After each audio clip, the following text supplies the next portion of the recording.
गोटे निरा अनुभूति निश्चित दौथुव निश्चित भाव में भारी खुशी लगुच आनंद लगुच आज जड़े आदिवासी पिला हिसाब रे एवं जड़े गरीब परिवार आसीथिबा जड़े जनप्रतिनिधि हिसाब रे आज जिते बड़े मत ओडिशार दायित्व दिखाई बहुत बड़ रिस्क भी अच्छी एवं भारी खुशी भी लगुच प्रथम थर कि मो घर को आसी मत आनंद भी लगुच लोकंर कथा को पूरा करने पड़ो से काम करने पड़ो से निश्चित भाव में संपूर्ण भाव में प्रस्तुत अच्छी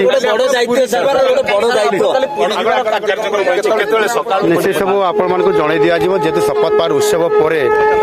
परवर्ती कार्यक्रम निश्चित भाव जन दि से अनुसार कार्यक्रम कौन रहा आप जानवे और आपण मैंने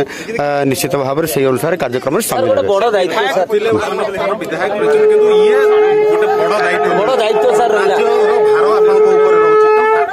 देखो महाप्रभु जगन्नाथ आशीर्वाद रे आज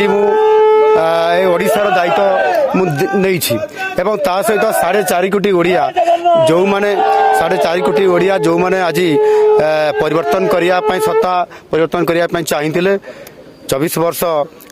पूर्व सरकार जो शासन को लोक मैंने आज हटई दी आज नुआ विचारधारा रे विशेष करके मोदी ग्यारंटी किभली भाव में ओडिशा रे प्रतिफलित हेब साधारण लोक किभली भाव में न्याय प्रदान करा जाई परिबो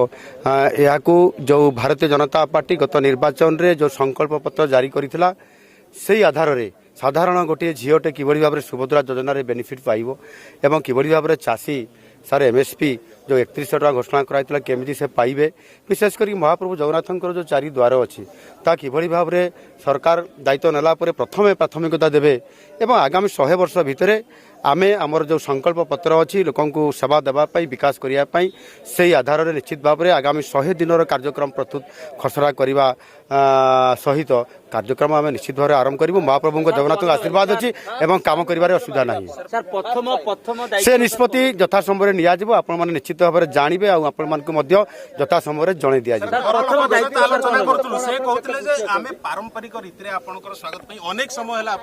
से तो रहिबो मो पारंपरिक साग जहाँ करेंगे सेटा रहिबो निश्चित भाव में सेटा रहिले ही मु मोर आदिवासी संस्कृति परंपरा एवं तांकर समस्या तांकर विकास कथा को लेकर निश्चित भाव में चलिबी ये मोर प्राथमिकता रहिबो एवं सबु लोकंको पई किभली भाव में संकल्प पत्र आधार रे मु काम करिवि लोकंकर सेवा करिवि से कथा निश्चित रहिबो काम भी करबो सर प्रथम दायित्व सर कोन रहिबो सर प्रथम दायित्व सर कोन से कथा देखंतु जेहेतु शपथ पाठ उत्सव अनुष्ठित होगा पई जाउछि आसंता काली शपथ पाठ उत्सव सरला परे मु निश्चित भाव में प्रथम जो कार्य नेबी ताहा आपण मानकु यथा समय ही जनइबी जेहेतु मु वर्तमान शपथ पाठ उत्सव भाग नहीं नहीं मु